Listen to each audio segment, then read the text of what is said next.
espacio de reflexión.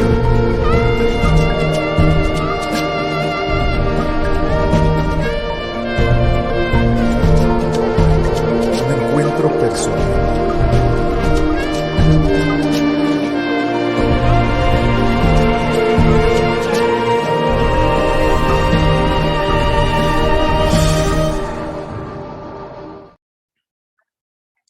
Hola, hola, ¿cómo están? Buenas noches, soy Agustín Hernández y al día de hoy nos acompaña Raúl Platas. Raúl, ¿cómo estás? Bienvenido. Gracias por estar aquí. Muy bien, muchísimas gracias, Agustín, por la invitación, por tanto trabajo compartido, por tantas experiencias tan buenas que hemos tenido a partir de que tú tuviste la nobleza, gentileza de presentar mi libro allá en Puebla y de recibirnos en tu casa. Pues ha sido de veras fascinante. La pandilla de Don Gato se ha formado. Sí, la verdad es que sí, fíjate, estoy muy sensible, y te voy a ceder la palabra porque estoy muy conmovido. Tus palabras me conmueven, lo que hablábamos hace rato me conmueve. Estábamos hablando de cómo los padres limitamos a nuestros hijos. Raúl comentaba, yo le preguntaba una plática, Raúl expresó cómo fue su experiencia, su vivencia en, en, en la vida, ¿no? Su La adolescencia, su vida. infancia, y cómo no fue acotado, ¿no? Cómo no fue limitado. Yo le comentaba que doy un taller que se llama Escuela para Padres y uno de los temas es los límites en los hijos. Y Raúl hace mención de que a veces eso es lo que limita a que nuestros hijos sean genios. De hecho, comentaba, bueno, te cedo la palabra, Raúl. Bienvenido, Sí. empezamos el año también, 2023. Gracias, Raúl. Y bueno, con mucha lluvia de ideas, muchas cosas en la cabeza. Gracias, Raúl. Sí, tenemos tantas cosas por delante que se nos ha hecho así como una vorágine de ideas, ¿no? Sí, Eh, eh, y bueno, te comentaba, Agustín, que todos los niños nacen genios, absolutamente todos, ¿no? Y la forma de verificarlo es muy simple, ¿no? A un adulto pregúntale, o a un niño incluso pregúntale, a un bebé pregúntale, ¿quién te enseñó a tragar? ¿Quién te enseñó a gritar? ¿Quién te enseñó a patalear? hacer Nadie. pipí, A- hacer popó. a- todos nacen sabiendo, ¿no? Y lo más importante, entender qué es el aprendizaje, ¿no? Nos hace darnos cuenta que todos los bebés vienen a este mundo siendo genios. El aprendizaje es cuando dos neuronas hacen una sinapsis y empiezan a intercambiar iones de sodio y potasio en ese espacio sináptico. Y cotidianamente tenemos aprendizajes porque necesitamos adaptarnos al momento presente, ¿no? Los mexicanos nos quejamos mucho de nuestros inviernos, ¿no? Que bajo la sombra es tremendamente helado, ¿no? Y sale el sol y puede llegar la temperatura a rayar los 25 grados, incluso más, ¿no? Según en qué parte del país te encuentres, pero estas diferencias tremendas entre el día y la noche en el invierno, sobre todo del centro del país, ¿no?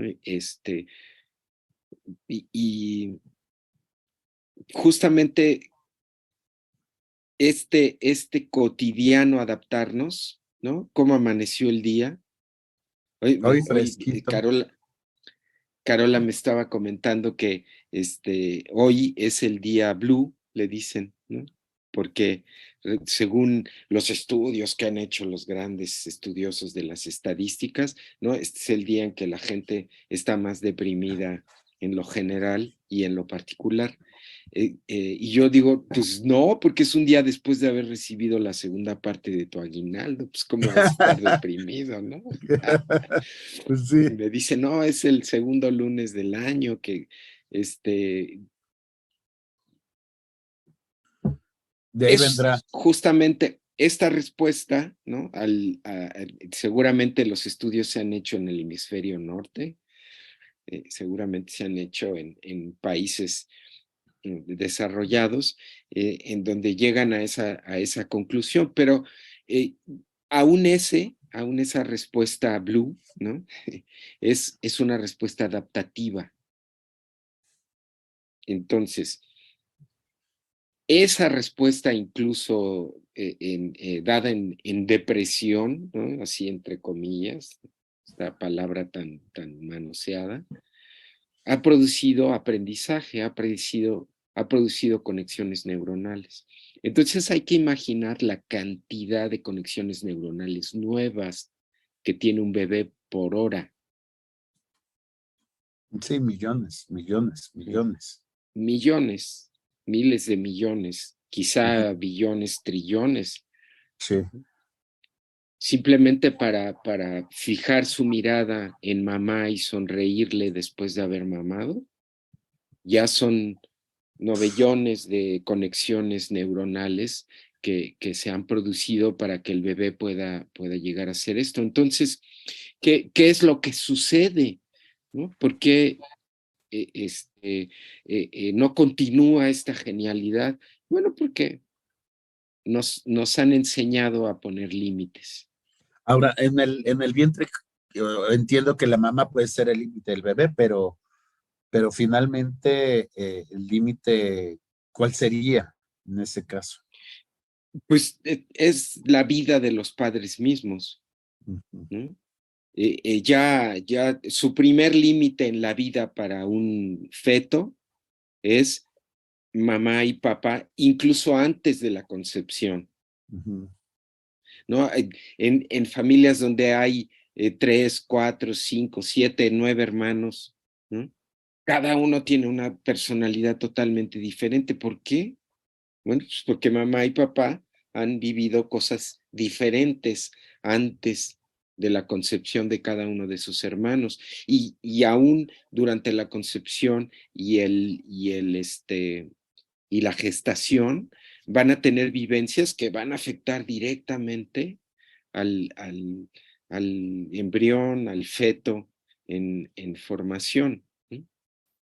Y esto puede producir, ¿no? Cuántos nacimientos con, con, con síndromes, este. Perdón, hernia yatal.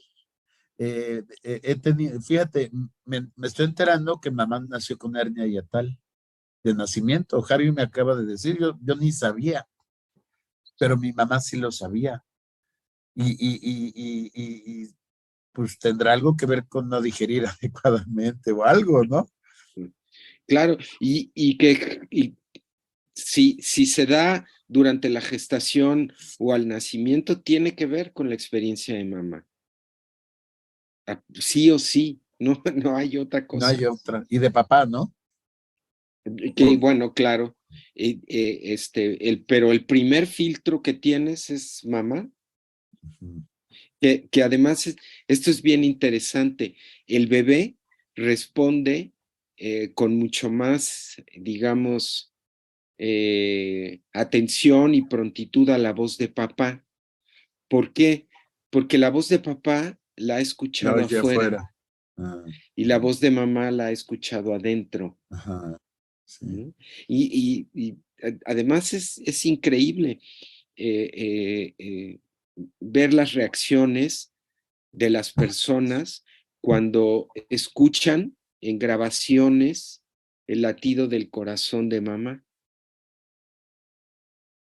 Ajá, sí. ¿no? Como el movimiento ocular es impresionante, buscan la referencia. Ajá, sí, y esto te hace ver cómo el primer límite, pues es la vida misma de mamá y papá, Hay ¿no?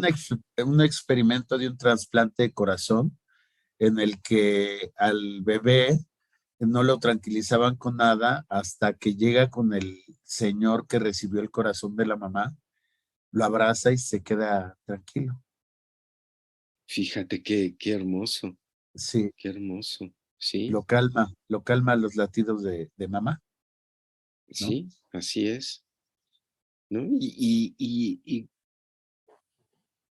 ahí, por ejemplo, ya estás hablando de una experiencia limitante, ¿no? Mamá Sí, murió su corazón fue trasplantado, afortunadamente trasplantado a otra persona, y él siendo bebé puede escuchar ese corazón, ¿no? ajá, Ya el límite primero de la muerte de mamá le abre una pequeña ventana, empuja un poquito los límites que la vida le ha impuesto y le permite escuchar el corazón de mamá y tranquilizarse, ajá, ¿no? Y seguirse adaptando a la nueva circunstancia, ajá. ¿no? El otro día una amiga me platicaba de ella tenía, cuando era chavita, esta fibromialgia y no le hallaban. Y fueron con el doctor Goiz a Imanes y el doctor Goiz le preguntó que si había recibido sangre alguna vez en su vida. Ella dijo que no. La mamá estaba cerca y escuchó y se acercó y le dijo, sí, me transfundieron porque yo estaba muy delicada cuando estaba embarazada de ti. Fíjate, Y el doctor Goiz entonces testó a la otra persona y curó a la otra persona, como, no sé, el ADN de la otra persona. Y con eso te digo, o sea, aquellos que hemos recibido algún implante, yo tengo un injerto de rodilla, pues tengo el ADN también de otra persona. ah, fíjate, esto está súper interesante Sí, porque mm, digamos que desde nuestra concepción actual de la vida, de la experiencia incluso, el- ¿no? Mi cuerpo es mi límite, sí, ¿no? sí, Y, y, y, pero mi mente es ilimitada. sí, Y ahí es que a través de mi mente, ¿no? El ADN, como lo has dicho tú, no lo dije yo, lo dijiste tú, el ADN de otra persona puede influir en mi vida, ¿no? A través de un injerto, a través de una transfusión, ¿no? Ahora, si consideramos, ¿no? Estas descubrimientos que han hecho recientemente estudiando la tensión superficial de los líquidos, ¿no? Que lo que produce esta supuesta tensión superficial de que los no se líquidos es desparrame el agua, ¿no? Que se quede como una por burbuja. ejemplo, que el mosquito se pueda parar en Ah, la sí. superficie del agua. O los gatos que brincan y nada más lo tocan, o sea, como los mosquitos, apenas si tocan y pueden brincar tocando el agua. O sea, los ¿No? impulsa además. Esto es súper interesante porque esto significa que somos una totalidad, ¿no? Nosotros creemos, yo me creo el gran Raúl Platas, ¿no? Y que estoy así, uy, ¿no? Pero en realidad soy parte de una totalidad. Ajá, Y en función de esa totalidad, ¿no? Es que yo puedo influir en ella o ella puede influir en mí. ajá. Ahora, pero ¿por qué nos cuesta tanto trabajo tomar esa conciencia o darnos cuenta de todo lo que podemos influir en esa totalidad? Es la famosa chancla. El límite de mamá. Pues sí, claro. Ella a su vez recibió chancla, o recibió fuete, o recibió palos, sí. ¿no? ¿Y qué es lo que se transmite a través de esta violencia? ¿No? Pues los límites sociales. Ujú. ¿No? O sea, no es que esta sociedad es católica, apostólica, romana y guadalupana. Esos son los límites de esta sociedad. Y aunque en la familia X no haya sido practicante de esa religión, no, es que yo pertenezco a los ¿no? testimoniales de Santa Claus. Bueno, pero la religión dominante significó un límite en tu vida. ¿No? Sí, Hablando de la experiencia personal, ¿no? ¿Cuántas veces, ¿no? No se le hizo bullying en la escuela a un chico porque era testigo de Jehová o porque era, ¿cómo se llama? Pentecostal o porque era, bueno, de alguna forma de cristianismo o peor aún, ¿no? Mucho más grave y mucho más atentatorio porque un nene resulta que era ateo y entonces las mamás de los otros nenes, las propias maestras y directores, no, es que ese es ateo, vamos y se discriminaba al ateo mucho más que al cristiano, sí, claro, ¿no? sí, claro. No, y el nene de 6 años, pues bueno, pues es que eso me dijeron en mi casa que dijera, Ujú, claro, ¿no? Cuando que ningún nene a los 6 años sabe que es Dios. no sabe lo que es una religión y Dios les importa un rábano, ¿no? Cuando, Ellos son parte de la totalidad y así viven. cuando Lalito, un sobrino, estaba pequeño, estaba muy nervioso, muy tenso y le dice a su mamá, tranquilo, tranquilo, aquí está Dios. ¿Dónde? ¿Dónde? Se espantó. O sea, para él era literal, ¿no? Literal, claro, pues es que no tuvo suficiente chancla hasta los 6 años y nadie tiene suficiente chancla hasta pasados los 7 años. Ujú. Cuando ya el cerebro entra en un ritmo distinto de crecimiento y de migración neuronal, ¿no? Eh, eh, que además es curiosísimo, ¿no? En cómo los bebés hablan solos y miran a Ujú. lugares específicos como Sí, si allí estuvieran sí, viendo a alguien, ¿no? sí, sí. ¿No? Y son hipersensibles a las presencias, a la, Ujú. a la, a la También energía ven cosas, circundante. ¿no? Yo me acuerdo que, o sea, está mi nieta, desde, ya sabe quién es abuelita Maggie, o sea, pero desde el principio la veía en las escaleras y ¿quién es esa abuelita Mari? Ah, caray, uy. Y ya se había ido mamá, ¿no? Ujú. Sí, Impresionante. ¿no? Eso a muchas gentes les sacude, porque va más allá de lo que nos permite la educación pública Sí, y y la la mente, ¿no? educación de paga, ¿no? Y, O sea, y como dices, la religión nos acota a no pensar ese tipo de cosas o a no creer o es pecado si lo crees, ¿no? Entonces, de entrada lo hacemos menos, ¿no? Conozco una gran soñadora, no voy a decir su nombre, pero es una gran soñadora que hace viajes astrales y dice, yo conozco Egipto, conozco, y te va diciendo, y caray, ¿y cuándo fuiste? Dice, no, en sueños yo voy y yo voy a donde yo quiero. Entró una religión y la y acotaron, se lo la limitaron. cortaron, Sí, claro. Sí, sí, incluso la programación neurolingüística, ¿no? Fue acusada de ser cosa del demonio y ¿no? sí, A un cura que ayudaba a su feligresía con la programación neurolingüística lo excomulgaron. O sea, ajá, y ese es ahora tenemos otro gran límite que no es tan estrecho como el social, como que puede significar la religión dominante, el, el, la industria que hay donde vives, ¿no? La lengua materna, ujú, ¿no? Ese es un gran límite.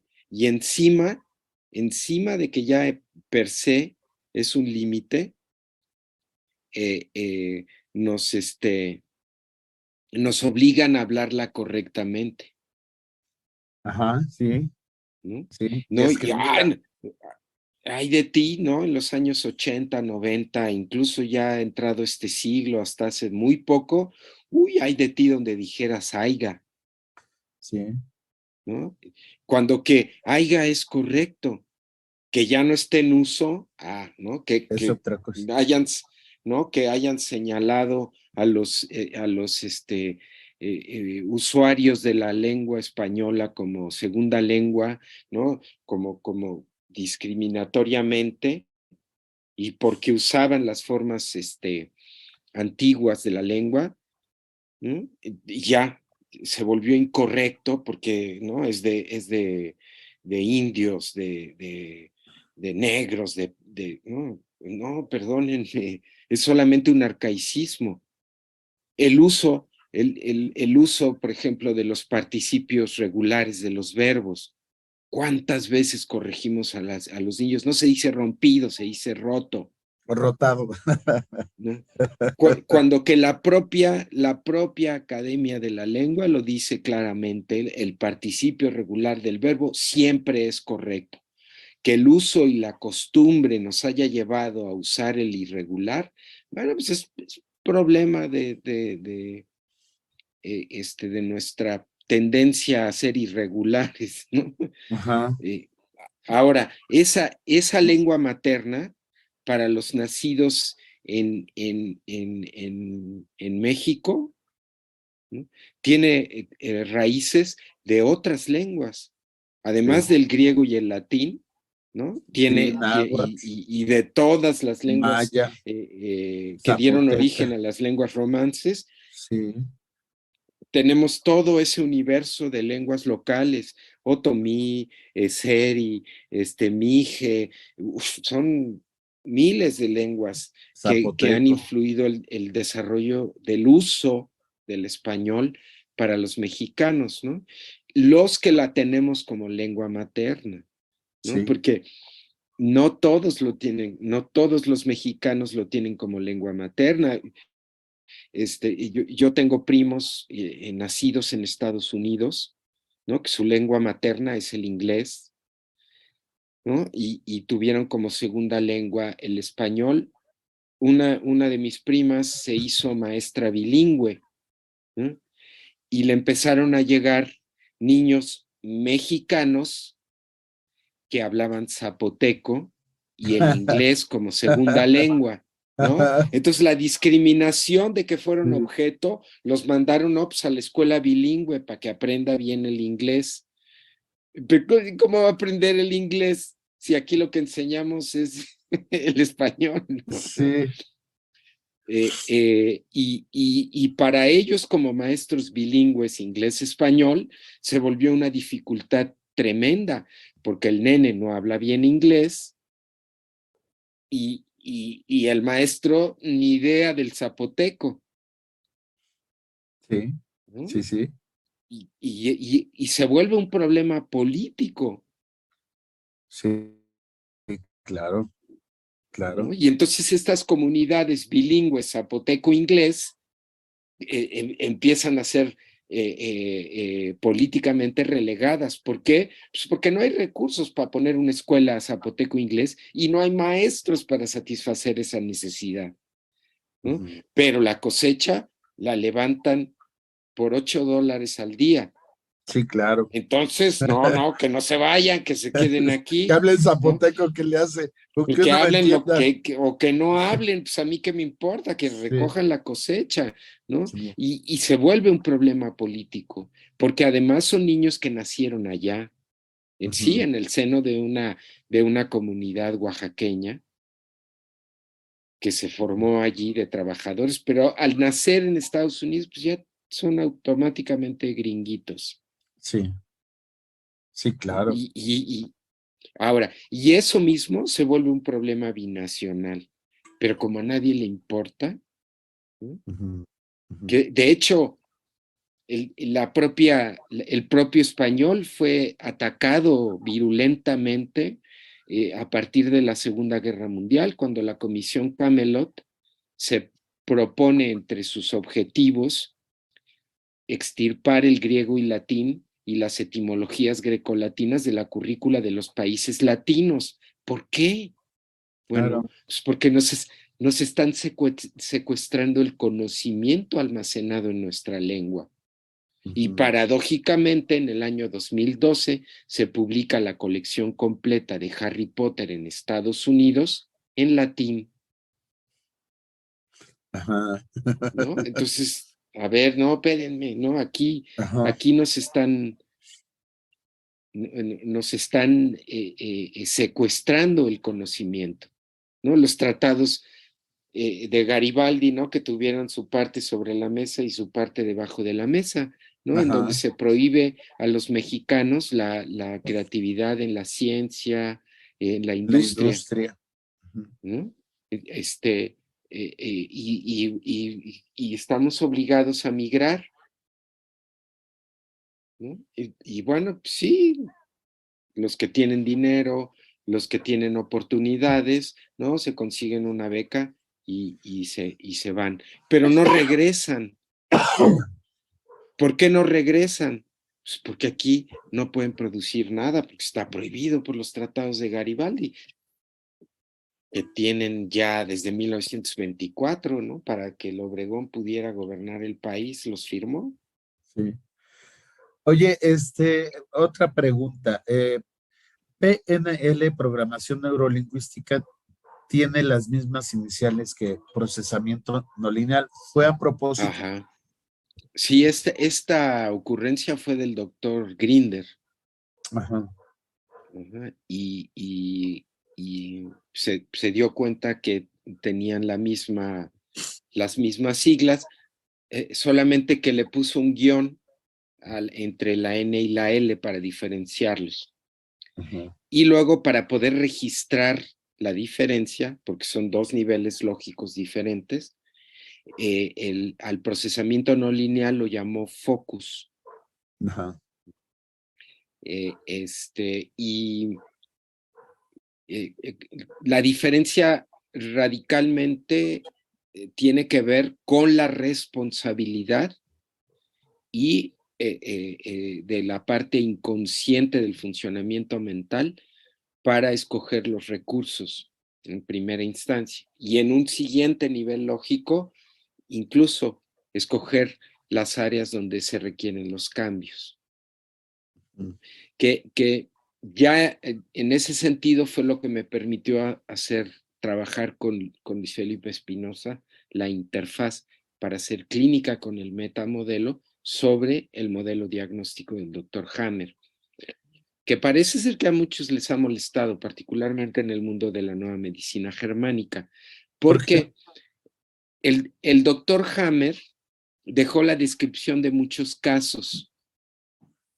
Yo no sé si él no estaba consciente de lo que estaba haciendo, si simplemente era su genialidad que lo ponía a hacer esas intervenciones, o si deliberadamente no lo publicó, ¿no?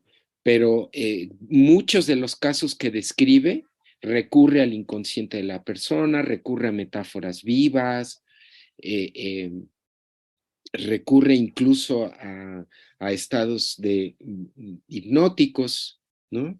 Que se puede deducir todo esto de las descripciones que dejó publicadas, ¿no? Pero también dejó publicado que trabajó dentro de la psiquiatría y que de ese tiempo conoce a los, y ahí hace arrasó con todos, incluida la programación neurolingüística, y los acusa de peligrosos y esto y lo otro y aquello, ¿no? Evidentemente no tuvo conocimiento ni contacto ni con Richard Bandler ni con John Grinder, ¿no? ¿Y eso qué significa? Pues que quién sabe qué ¿Qué escuchó, no? practicante de quién sabe qué cosa vivió. Y de esto me di cuenta porque yendo con cierta frecuencia a Argentina, descubrí que ya había un cierto movimiento de programación neurolingüística e instructores, y cuando me puse a averiguar de qué se trataba, tanto allí como en España, quién sabe qué les enseñaron por programación neurolingüística. Siguiendo los hilos, me di cuenta que hasta antes del juicio que entablara a través de una demanda Richard Bandler, todos los estudiantes de posgrado que asistieron, que participaron durante la etapa de investigación de Grinder y Bandler, cada uno se puso a dar certificaciones de programación neurolingüística y echándole de su cosecha. Haciendo que esté totalmente desvirtuada la programación neurolingüística. Incluso hay por allí publicado un libro que se llama 350 técnicas descritas de programación neurolingüística. Y te das cuenta al ojearlo que son nada más 4 o 5 técnicas con un montón de variantes cada una. Ajá. Que eso es importante que las personas interesadas en el tema sepan. Son un puñado de elementos que vas a poner en juego en cualquier circunstancia. Y sí, tienes que diseñar al principio, tienes que aprender y seguir los... Es como cuando estás aprendiendo a cocinar, ¿qué haces? Pues tomas una receta. No, pues son 200 gramos de harina, pues le pones así. Son 45 gramos de mantequilla derretida. Ay, ¿cómo la derrito? Y ahí andas inventando a ver cómo la derrites y le echas los 40. No, y son 3 huevos y tantas cucharadas de azúcar, un chorrito de vainilla, ¿no? Y ahí medio te sale la primera vez, ¡ay, no, sí está re rico! Vuélvelo a hacer, ¿no?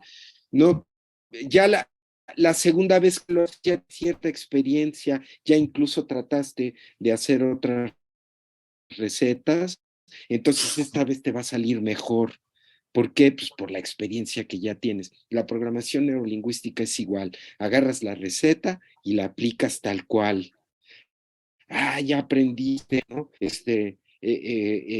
Lo intentas de nuevo, ya te contestan o te preguntan otra cosa, ay, pues no sé, te pones a investigar, ¿no? Tomas un taller. Aquí lo importante, que sepan que es más importante la experiencia que la información, ¿no? Eso... Aunque para mentes estructuradas como la mía, por ejemplo, a mí me cuesta mucho, o sea, voy a hacer una analogía. Javi, por ejemplo, escucha algo y se lo aprende. A mí me cuesta trabajo. Yo en el momento lo entiendo, lo comprendo, pero al otro día no me acuerdo. Bueno, allí tomas la receta, ¿no? Exacto. Anotaste durante el taller, no, anotaste paso número 1, tal cosa, paso número 2, y entonces a los 2, 3 días, aunque no te acuerdes, ves tu anotación y sigues los pasos, y ahí se hace el aprendizaje real, cuando tú lo aplicas, o cuando lo haces, cuando lo vives, ¿no? Por ejemplo, en algún taller te hice una vida a futuro, ¿no? Sí. O al pasado, ya no me acuerdo cuál fue tu A- caso. a- Mitchell al fue al fu- futuro, tú fuiste al pasado, al futuro. Para donde sea, no importa, viviste la experiencia. Y luego, dijiste, no, esto está buenísimo para mi taller de no sé qué, y lo adaptas sí. y haces la experiencia. ¿Qué hubiera pasado si nada más yo te hubiera dicho la receta? No hubiera podido aplicar en mi taller porque no es así, ¿no? Exacto, Y a lo mejor ni te hubieras acordado, exacto, ¿no? exacto. Eso es lo importante de la experiencia, porque además no es lo mismo que te guíe cualquiera a que te guíe el doctor Grinder, ¿no? Entonces te guía el doctor Grinder, te aplica una técnica, wow, qué experiencia, Sí, ¿no? Eh, este, y lo curioso de la programación neurolingüística es que no importa si es John Grinder o es Juanita Banana la que te aplica la técnica. Si sigue los pasos, funciona. Ajá. Porque, ¿qué es una técnica sin importar el guía?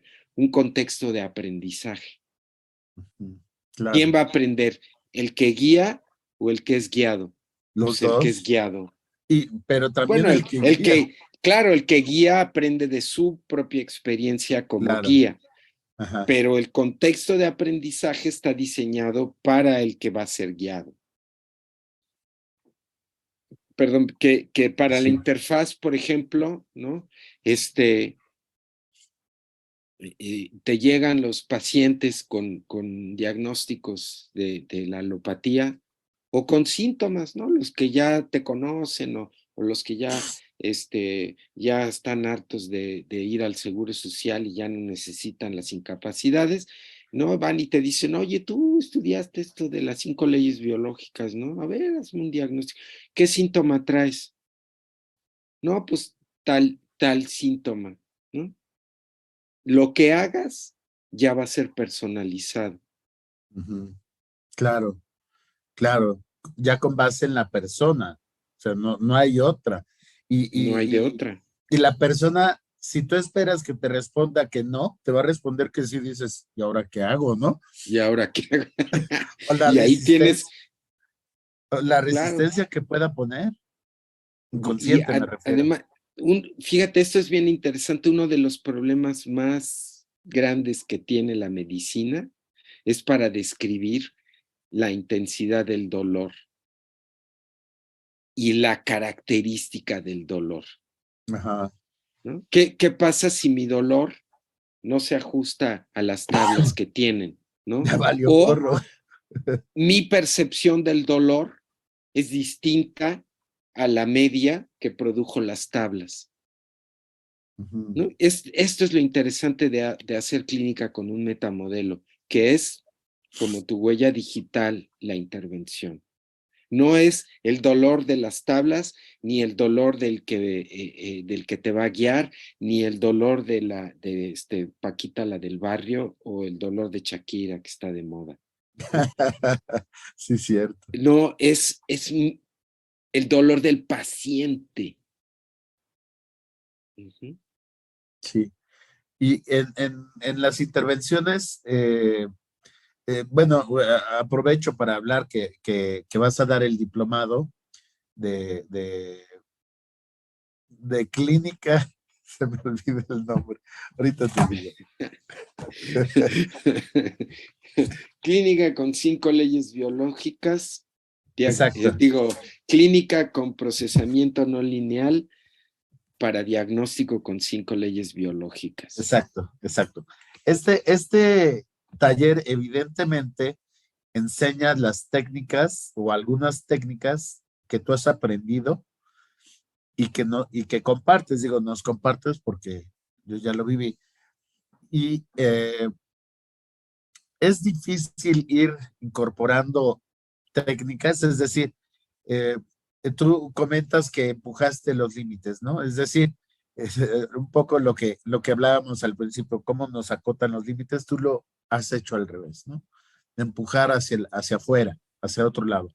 Este empujar hacia otro lado, ¿ha sido fácil o ha sido un poco? Pues mira, al principio fue muy fácil porque yo ya lo hacía. ¿No? Sí. No podía explicarlo, de hecho hasta medio rehuía las cosas que hacía, yo no hice nada y así como sacudirme, no.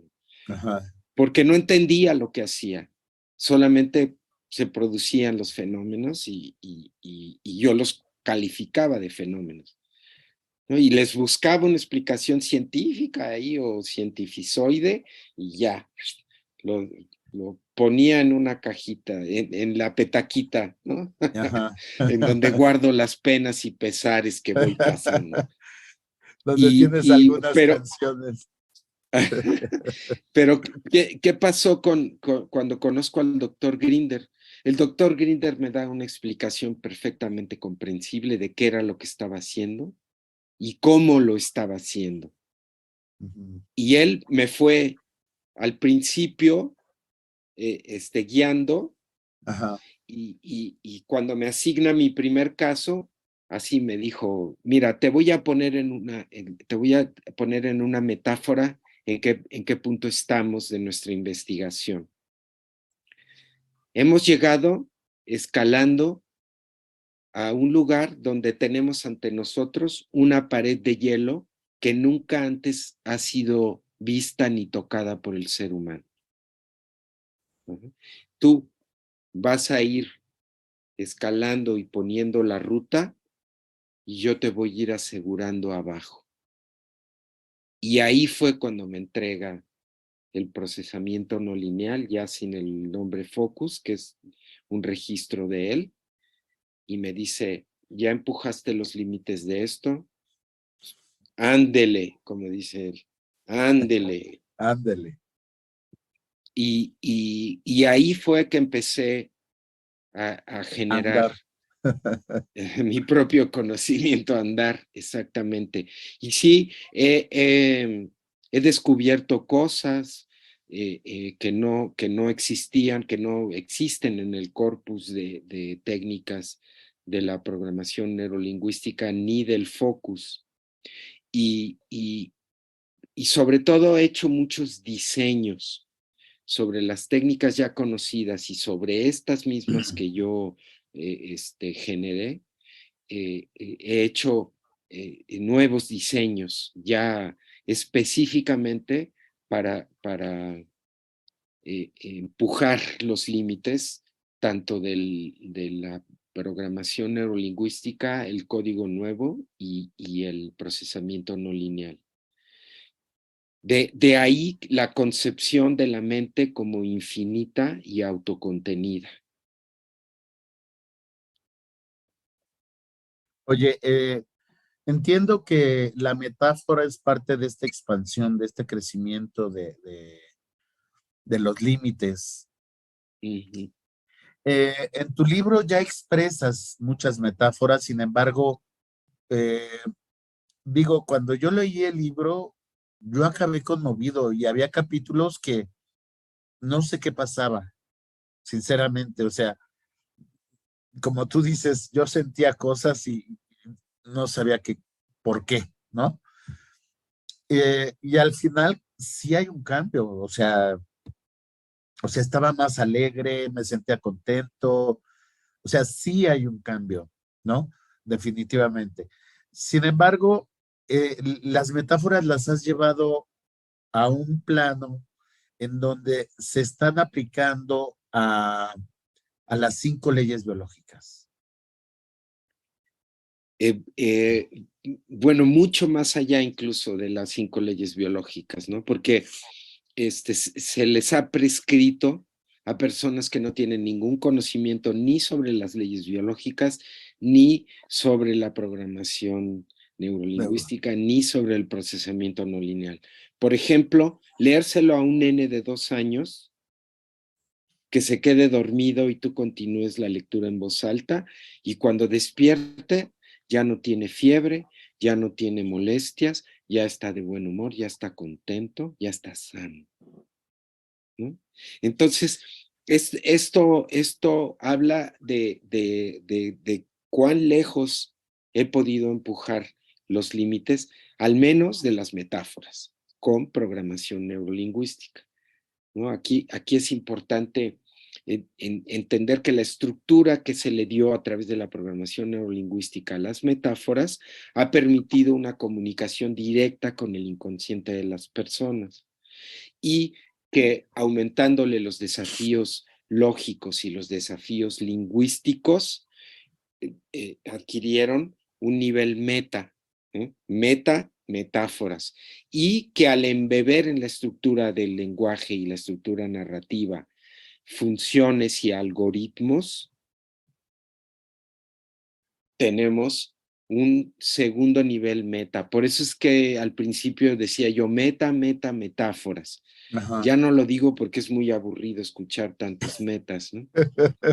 Ya mejor Sí, digo metáforas con procesamiento no lineal, claro. ¿no? Y tendrán las metas que tenga, ya no importa. Exactamente, exactamente.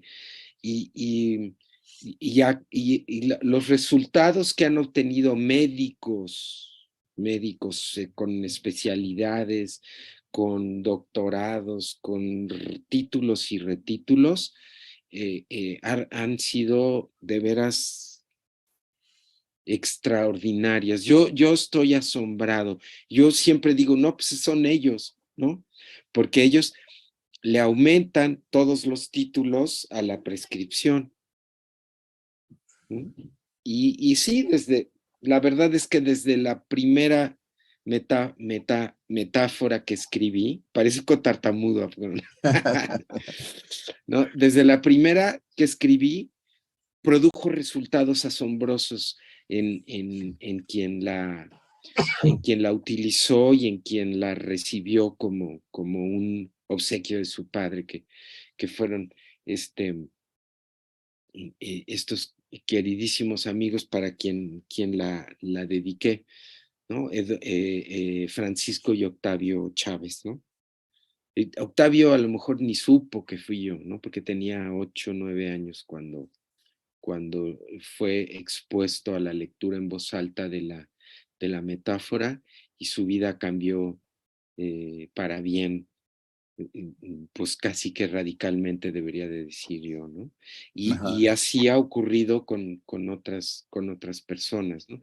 Ahora se han ido sumando metáforas, ¿no? También tenemos la feliz, alegre y oportuna historia de la hora sin nombre, que es de la que he estado hablando, pero también tenemos el viajero encontrado, también tenemos el ave que no sabía volar, una compañera del diplomado, Celina, también nos compartió el audio de sus pininos con las metáforas, ¿no? Y que las verificó, ¿no? Dándoselas como prescripción a pacientes, ¿no? Entonces, eh, eh, ya estoy yo revisando y entre comillas corrigiendo, porque no hay nada que corregirle, a la metáfora que escribió Laura Porter desde Argentina para, este, para etcétera. Que, que esto, pues bueno, para las personas que nos escuchen y que no han tenido contacto con las metáforas que hemos regalado a la humanidad, en una de las metáforas le prometo su propia historia, etcétera, ¿no? Y Laura Porter me ha ayudado a cumplir esa promesa y ya me mandó el primer, pues según ella, el Borrador. primer borrador, ¿no? Pero la he encontrado muy, muy completa, muy bien Estructura. redactada, muy la narrativa, ¿no? Es, bueno, también es importante si van a buscar leer la metáfora, leérsela a alguien en voz alta o recibir el audio, ya sea a través del canal de Agustín del Centro Hermoso o a través de un WhatsApp, ya sea con Agustín, hay tantos que ya tienen los audios, ¿no? Gerardo, Andrea, Laura, un montón de nosotros que hay una versión de la narrativa de La hora sin nombre, de Valeria de Guiz también de Argentina y otra de Marta Velázquez de aquí de México. Y bueno, que sepan que la intención primera del escritor de una metáfora es que el adulto no entienda y se esté cuestionando y no, a ver, ¿cómo que una hora sin nombre? ¿Cómo que? Se llama Hora. Como que sí tiene nombre, es Hora. No, no, no.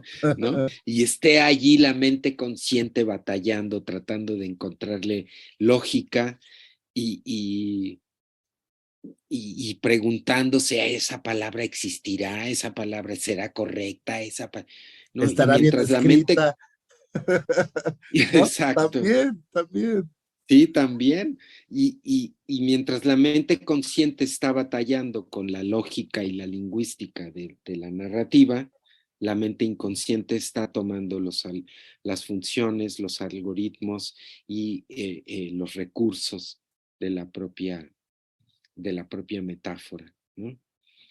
Entonces, y es hermoso leérsela a un nene porque no juzgan, no cuestionan, ¿no? Ellos le Sí, escuchan ¿no? Y después, ay, no, ya hay un nene por allí en Argentina que me llama el perro grullo, la nena, otra nena por allá, ¿cómo?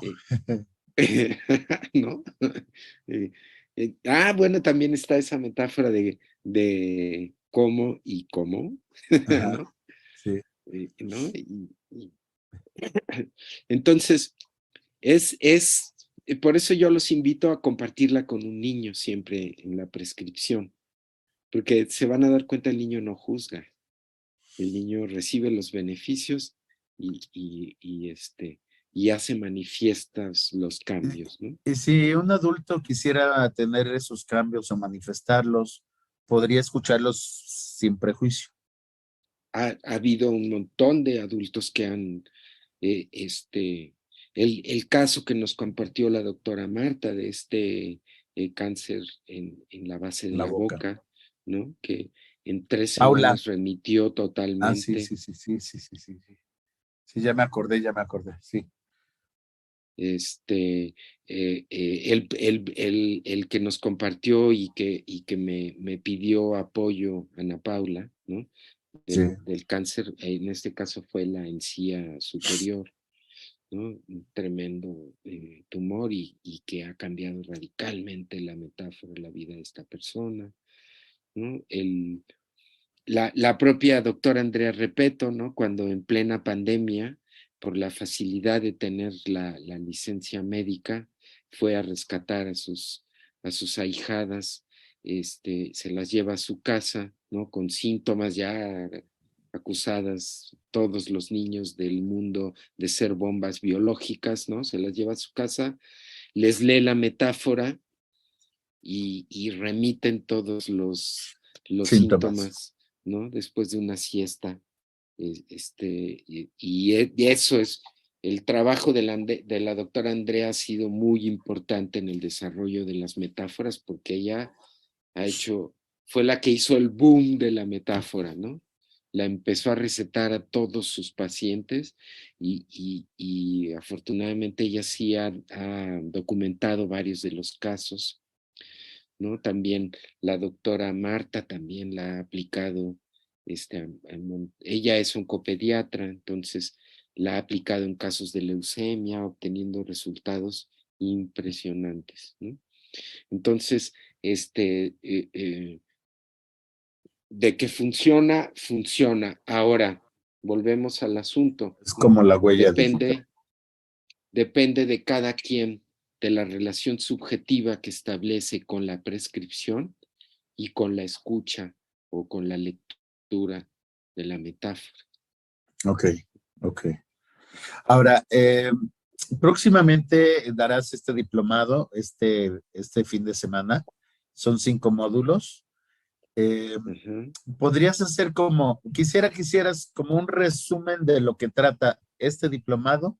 Luego vas a dar el taller de perdón, luego vas a dar el taller de sueños. Si pudieras hacer como un resumen de cada uno, si eres tan amable.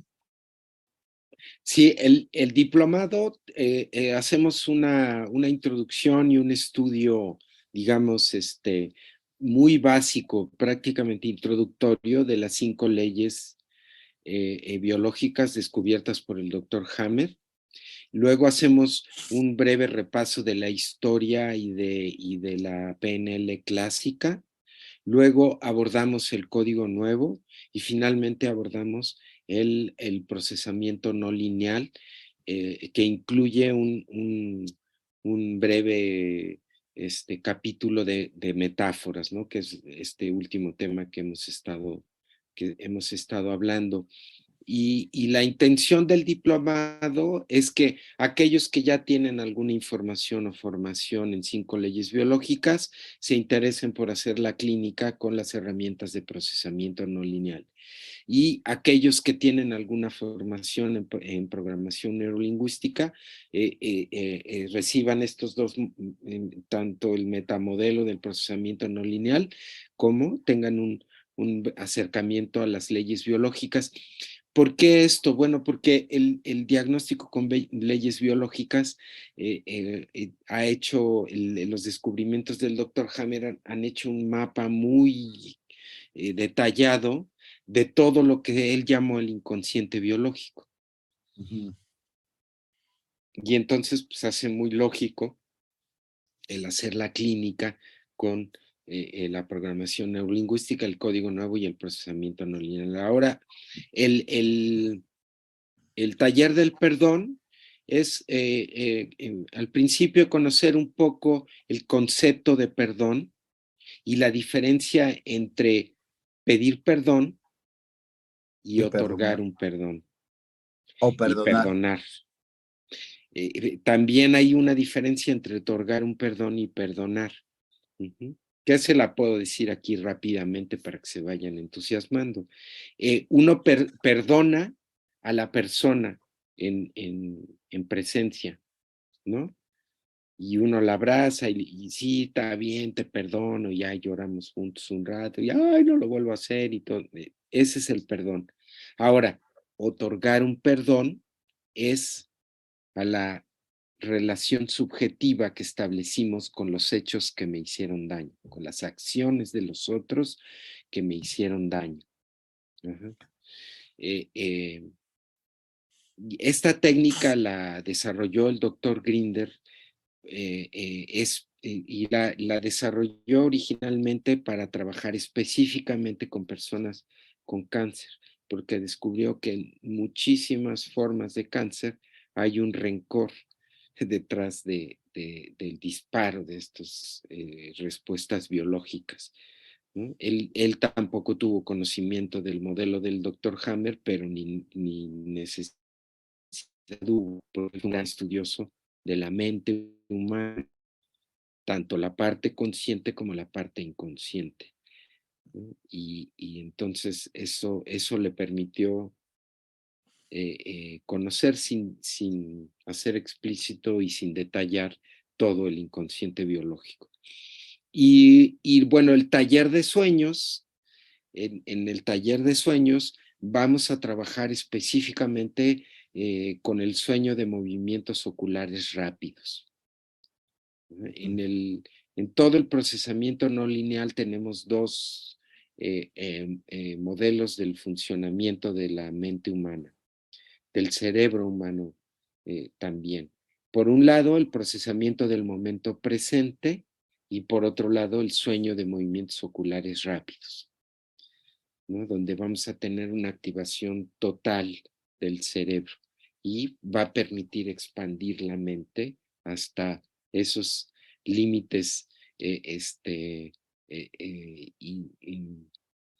tan cuestionados y tan criticados como por ejemplo de los viajes al futuro, Viajes los astrales. viajes astrales, ¿no?